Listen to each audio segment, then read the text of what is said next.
আজকে সকাল সকাল আব্বু চলে গিয়েছিল বাজারে। যাওয়ার পরই একটা বেশ বড় কাতল মাছ নিয়ে আসছে, 5.5 কেজি ওজনে। তো বাবাকে জিজ্ঞাসা করলাম যে বাবা তুমি কাতল মাছটা কী দিয়ে খাবা? তো বাবা বললো যে আমি একদম শীতের ফুলকপিটা দিয়ে খাবো। তো যেহেতু শীত এখনও ভালো করে আমাদের ঢাকা শহরে পড়ে নাই, বাট শীতের প্রত্যেকটা সবজি ঢাকা শহরে পাওয়া যায়।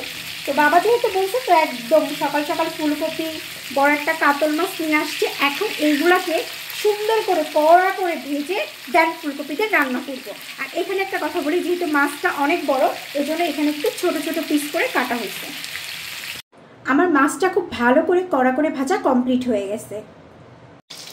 আমি মাছ ভাজা তেলটাই ইউজ করতেছি। এখানে আমার কাঁচামরিচ, জিরে, পেঁয়াজ আর রসুন বাটা একসাথে সব মিক্স করে দিয়ে দিবার। আজকে কিন্তু আমি একদম ফুলকপির তরকারিটা কাঁচামরিচ দিয়ে রান্না করব।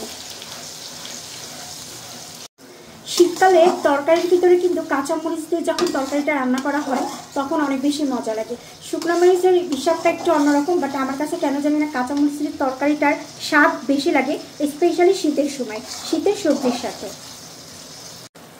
এখন দিয়ে দেবো স্বাদ মতন লবণ। আমি 1 চামচই দিলাম, কারণ লবণটা চেক করে পরবর্তীতে দেওয়া যায়। আমি সবসময় লবণের দিক থেকে অনেক বেশি সতর্ক থাকি। দিয়ে দিলাম হলুদের গুঁড়া।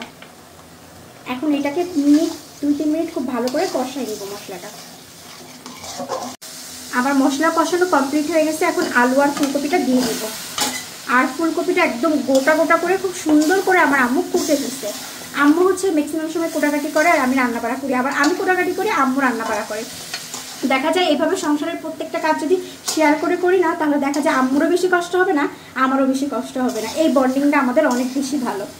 আর এভাবে ফুলকপি কাটলে ফুলকপিটা গলে যায় না, যেহেতু ফুলকপি একটু কষানোর পরেই পানি দিয়ে দিলে একদম গলে যায়। বাট এরকম গোটা গোটা করে কুটলে একটু বেশ সুন্দর লাগে দেখতে, আবার আস্তেও থাকে, খেতেও মজা লাগে। আমি 4 মিনিট খুব ভালো করে কষায় নিছি, কোনো পানি টানি কিচ্ছু অ্যাড করি নাই। ফুলকপি থেকে মোটামুটি একটু পানি বের হয়েছে, ওটা দিয়ে কষাচ্ছি। এখন দিয়ে দেবো এই পর্যায়ে টমেটো। আর আমি একটা টমেটোই দিব, কারণ বাবা আবার বলছে যে একটা টমেটোই দিবা, বেশি টমেটো দিবা না, কারণ বেশি টমেটো দিলে মজা লাগবে না অত বেশি। তরকারি কষানো আমার কমপ্লিট হয়ে গেছে খুব ভালো করে ফুলকপিগুলা। এখন দিয়ে দেবো একবারে ঝোলের পানি। আমার ঝোলের পানি দেওয়া শেষ এবং খুব ভালো করে নাড়াচাড়া করছি এবং একটু ঝোল ঝোল রাখবো, কারণ বাবা আবার ফুলকপির তরকারিটা একটু ঝোল ঝোল পছন্দ করে, বিশেষ করে রুই মাছ বা কাতল মাছ দিয়ে রান্না করলে। যেহেতু সে সকালবেলা একদম সকালবেলা বাজারে যেয়ে বড় একটা কাতল মাছ নিয়ে আসছে, ফুলকপি নিয়ে আসছে, তাই তার পছন্দ মোতাবেকই সব কিছু রান্নাবাড়া করতেছি। এই জন্য একটু তরকারিতে ঝোল ঝোলও রাখবো, এই জন্য পানির পরিমাণটা একটু বেশি দিছি। এখন ঢেকে দিব। আমার আলু, ফুলকপি সব কিছু খুব ভালো করে সিদ্ধ হয়েছে এবং টমেটোটাও কমপ্লিট হয়ে গেছে। এখন দিয়ে দেবো আমি এই পর্যায়ে মাছগুলা। অনেকের আছে কি মাছের তেল পছন্দ, আমার আবার মাছের তেল পছন্দ না। আমার আম্মু আবার মাছের তেলটা খুব পছন্দ করে। তো এই কাতল মাছে তেল তেমন হয় নাই, শুধু একটা পেটির সাইড হয়েছে। পেটের সাইডটাই আমার আম্মু পছন্দ করে, কিন্তু আমি করি না। বাট আম্মু পছন্দ করে দেখেই আম্মু দিছে 2-3 পিস। আমি আবার এইটা পছন্দ করি, যে এটা ভালো লাগে আমার কাছে অনেক বেশি। থাকে এক একজনের এক একটা পছন্দ থাকে। আমার মাছগুলো উপর থেকে খুব ভালো করে দেওয়া কমপ্লিট হয়ে গেছে। এখন দিয়ে দিব ধনিয়ার পাতা কুচি। এই তরকারিটা যে কি পরিমাণের মজা হবে বলার বাহিরে, একদম পুরো মাংস টাংস ছাড়া এমনি এইভাবে তরকারি খেতে খুব ভালো লাগে।